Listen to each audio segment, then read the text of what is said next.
Hello friends, this is Rahul Sharma, motivational speaker and performance coach. आज के इस वीडियो में आप सभी दोस्तों का स्वागत करता हूं।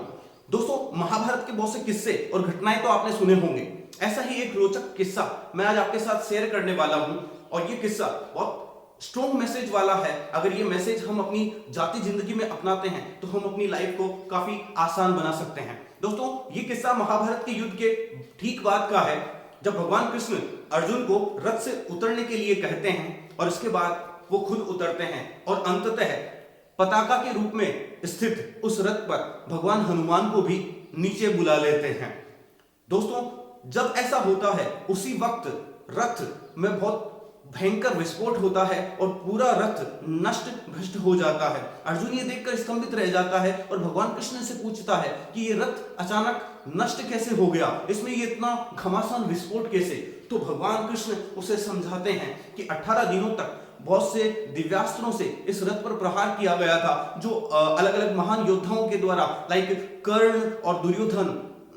और द्रोणाचार्य जैसे योद्धाओं के द्वारा इस पर प्रहार किया गया था। तो वो सारी नेगेटिविटी इसको पहले से ही नष्ट कर चुकी थी, लेकिन क्योंकि इस रथ पर स्वयं मैं और भगवान हनुमान स्थित थे, इसलिए ये अब तक बचे हुए था। और जब आज हम दोनों इस रथ से नीचे उतर गए और आज हमारा युद्ध भी समाप्त हो गया है, कार्य समाप्त हो गया, तो वो दिव्यास्त्र आज इस पर अपना प्रभाव डाल रहे हैं और ये डालने के कारण ही ये विस्फोट हो गया।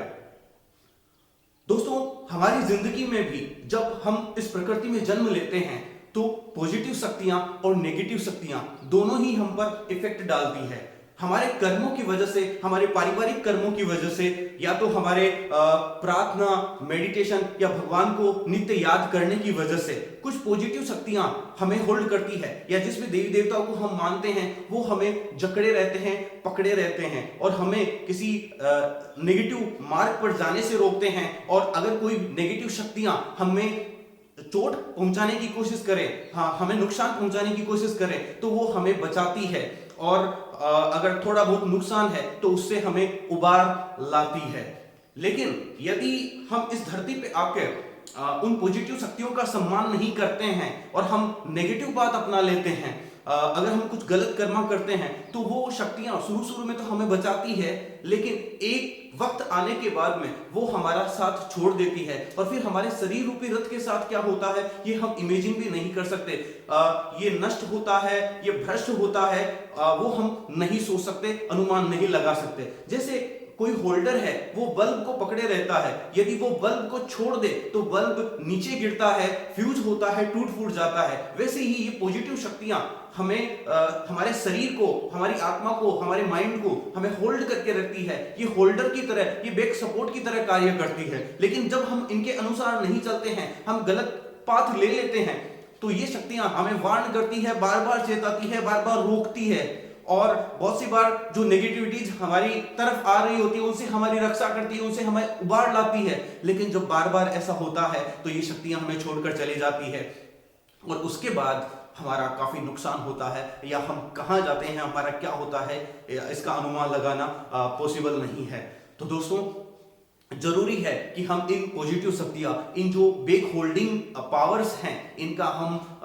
सम्मान करें, इनके अनुसार हम सही रास्ते पर चलें, सही कर्म करें। दोस्तों, सही कर्म और गलत कर्म की परिभाषा मैंने जो रामायण और भगवत गीता या अन्य ग्रंथों से सीखी, अन्य किताबों से सीखी, अपने अनुभव से सीखी है, वो जरूर मैं आपके साथ शेयर कर देता हूं। यदि कोई व्यक्ति किसी दूसरे के साथ गलत करता है, अपने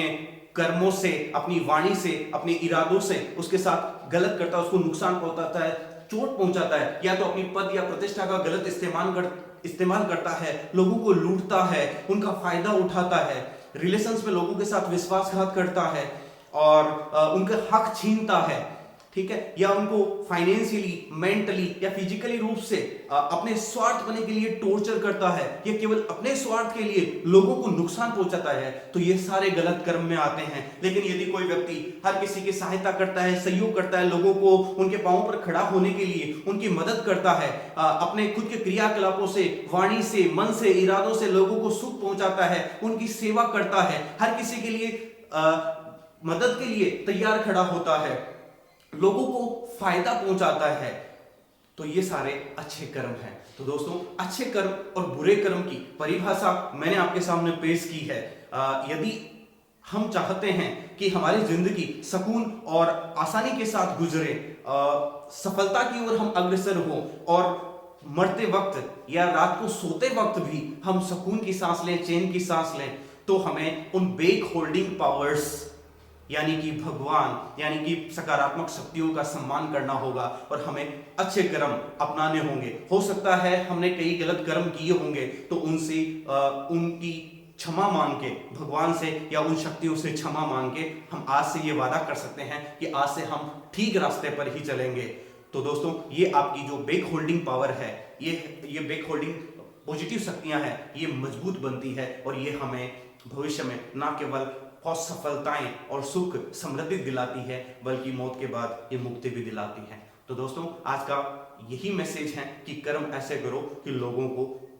सुख पहुंचे, उन्हें खुशी मिले, ना कि दुख। और अगर ऐसा होता है तो आपको सुखी रहने से, खुश रहने से कोई नहीं रोक सकता। Thank you friends.